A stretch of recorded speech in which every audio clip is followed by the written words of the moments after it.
မျောမြင်ကြီးတဲ့လူဉာဏ်ရှိတဲ့လူဆိုတာပတ်ဝန်းကျင်ကထွက်လာတဲ့ချီးမွမ်းခြင်းကဲ့ရဲ့ခြင်းစကားသံတွေကိုမတုံလှုပ်သင့်ဘူးတဲ့ဥပမာဘာနဲ့တူလဲဆိုရင်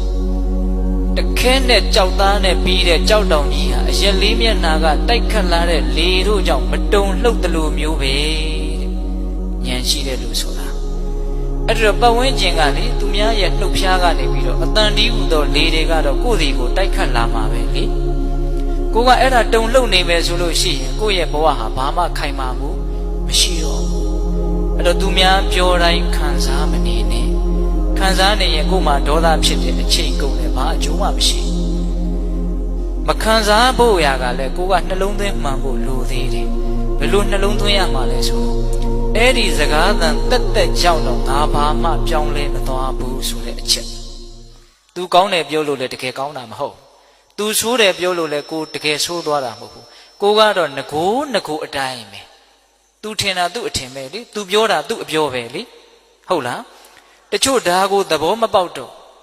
ကဲ့ရဲ့တန်ကိုမခံနိုင်လို့ရှက်လွန်းလို့ဘဝကိုအဆုံးစီရင်သွားတဲ့လူတွေတောင်ရှိတယ်ဟုတ်လားချီးမွမ်းတန်တွေကိုမခံနိုင်လို့အောက်ခြေတွေလော့ပြီးတော့တဲဟုတ်တဲ့ငါပဲဆိုပြီးတော့မတူမတန်တယ်လို့ပတ်ဝန်းကျင်ကိုဆက်သန်သည့်အထိမိုက်မဲတဲ့လူတွေရှိတယ်ချီးမွမ်းခြင်းကဲ့ရဲ့ခြင်းလေပြင်းကြားမှာမရှုမလားကြဆုံးသွားတာဟုတ်လားဒါကြောင့်ဘေးကဘာပြောဒါလေးနဲ့ပတ်သက်ပြီးတော့အတူယူစရာအားကျစရာလေးဦးဇင်းတို့ပြောပြခြင်းတယ်မြတ်စွာဘုရားလက်ထက်ကယဟန်တော်လေးတစ်ပါးတောရဆောက်တည်ပြီးတော့တောအုပ်ရဲ့တနေရာမှာသင်္ကန်းကျောင်းလေးဆောက်ပြီးတော့ရွာနဲ့မနီးမဝေးတည်င်းသုံးပြီးတော့နေတာထူးခြားတာကဘာလဲဆိုတော့အဲ့ဒီရွာကအိမ်တအိမ်ကဒကာဒကမတွေနဲ့အဲ့ဒီယဟန်တော်လေးကအင်မတန်ရင်းနှီးတယ်အင်မတန်ခင်တယ်ခင်တော့တခါဆိုအဲ့ဒီအိမ်ကိုသွားပြီးတော့လဲတယ်တရားစကားပြောတယ်အိမ်ကလူတွေကလည်းသူ့ကိုသားလို့ညီလို့အကိုလို့ချစ်တယ်ခင်တယ်ကြည်ညိုတယ်ပေါ့ဟုတ်လားအဲ့ဒီလိုနဲ့တခါတလေဆိုသူကညင့်နဲ့မှပြန်တယ်အဲ့ဒီအိမ်မှာပဲနေတာအဲ့ဒီလိုနဲ့ဆက်ဆံမှုကသိရင်းနှီးလွန်းတော့အဲ့ဒီ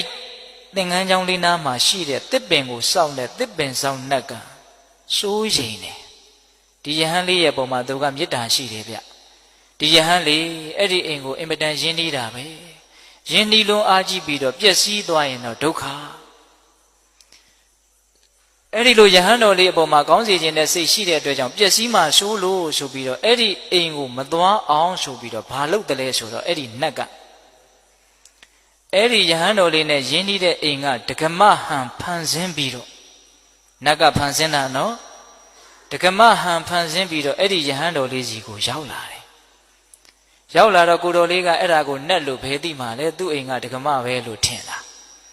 အဲ့ဒီမှာဒကမကလျှောက်တယ်တဲ့အရှင်ဘုရား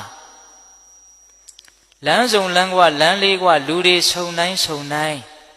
ယထာစိတ်တွေမှာဥယျာဉ်တွေအပန်းဖြေတဲ့နေရာတွေမှာလူတွေစုပြီးတော့အရှင်ဘုရားနဲ့တပည့်တော်ကိုဘာလို့ညာလို့ပြောနေကြတယ်တဲ့ပိဋကရေဘယ်သူကပြောတာတော့နတ်ကပြောတာဘယ်သူပုံစံဖန်ဆင်းပြီးတော့ပြောနေတာလဲဒကမပုံစံဖန်ဆင်းပြောနေတာတော်ယုံတန်ယုံလူဆိုရင်အဲ့ဒီယဟန်တော်လေးနေရာမှာနေကြည့်ဘလောက်တုံလှုပ်သွားမလဲဒကမကြီးကိုယ်တိုင်လာပြောနေတာနော်အဲ့ဒီလိုပြောတော့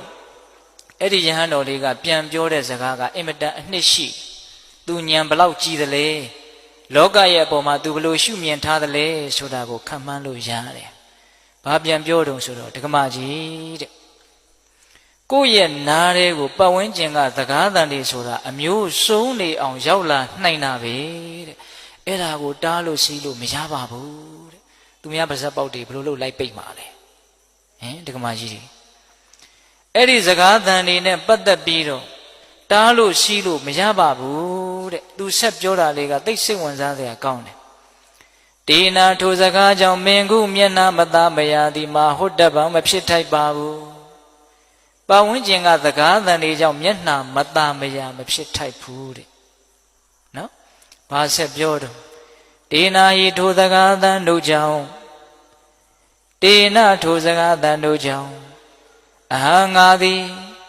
အဲ့ဒီစကားသံတွေကြောင့်ငါဟာဘာမှယုံညံ့သွားတဲ့ပုဂ္ဂိုလ်တယောက်ဖြစ်မသွားဘူး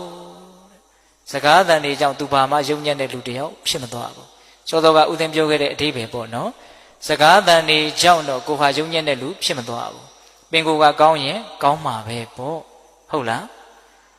အဲ့ဒီလိုယဟန်တော်လေးကပြောပြီးတော့တောထဲမှာမိဂဝါဒဆိုပြီးတော့လူတွေကိုအင်မတန်ကြောက်တဲ့သမင်ဟာအစာရှာစားရင်းနဲ့ချက်ခနဲ့ကြားတိုင်းခေါင်းထောင်ကြည့်ချက်ခနဲ့ကြားတိုင်းခေါင်းထောင်ကြည့်အတန်နဲ့ပတ်သက်ပြီးတော့အဲ့ဒါလောက်တုန်လှုပ်နေရင်ဘယ်မှာတည်ငြိမ်တဲ့စိတ်ရှိတဲ့လူလို့ပြောလို့ရမှာလဲတဲ့အတန်နဲ့ပတ်သက်ပြီးတော့အဲ့ဒါလောက်တုန်လှုပ်နေရင်တည်ငြိမ်တယ်လို့ပြောလို့မရဘူးမတည်ငြိမ်ဘူးဆိုလို့ရှိရင်လေးနဲ့တဲ့အသိဉာဏ်မဖြစ်နိုင်ဘူးပတ်ဝန်းကျင်ကစကားသံတွေကိုအမြဲတမ်းခံစားနေမယ်ဆိုရင်အသိဉာဏ်တူရဖို့အတွက်အနှောင့်အယှက်ဖြစ်တယ်ဗျဟုတ်လားတခါကြီးဒီမိုင်များဒါကြောင့်ရင့်ကျက်တဲ့လူတစ်ယောက်ဖြစ်တယ်ဆိုတာကိုပြသဖို့အတွက်ပတ်ဝန်းကျင်ရဲ့ကဲ့ရဲ့ရှုံချတဲ့စကားသံတွေကိုကြံ့ကြံ့ခံနိုင်တဲ့အတွေးတွေရှိဖို့မလိုဘူးလားလိုတယ်ဒါကြောင့်ဒကာဓမ္မတို့ဦးဇင်းတို့တွေမှာလူကြားထဲမှာနေရတာချစ်သူရှိသလိုမုန်းသူလည်းရှိမယ်ချီးမွမ်းတာရှိသလိုကဲ့ရတာလည်းရှိမယ်ဒါတွေနဲ့ပတ်သက်ပြီးတော့ငါဘာမှဖြစ်မသွားဘူးလို့နားလည်ပြီးတော့ဘာမှမဖြစ်တဲ့အရာတွေကိုဘာမှမဖြစ်တယ်လို့ပဲသဘောထားရမယ်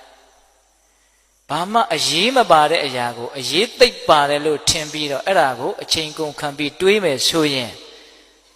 ကိုယ့်ရဲ့ဘဝဟာယုံညံ့မှုတွေနဲ့နှိမ့်မွန်းသွားနိုင်တယ်နော်ဟုတ်လားအေးဒါကြောင့်နံပါတ်1မုံလို့ပြောတဲ့စကားတွေကိုမျက်နှိုးတဲ့ပစ္စည်းတစ်ခုကိုထုတ်ပြီးတော့ကြည့်တယ်လို့မျိုးတချို့ပြန်ကြည့်နေတာဗျဘယ်တော့မှငါ့ကိုဘယ်သူကဘလို့ပြောတာမမေ့နိုင်ဘူးလေ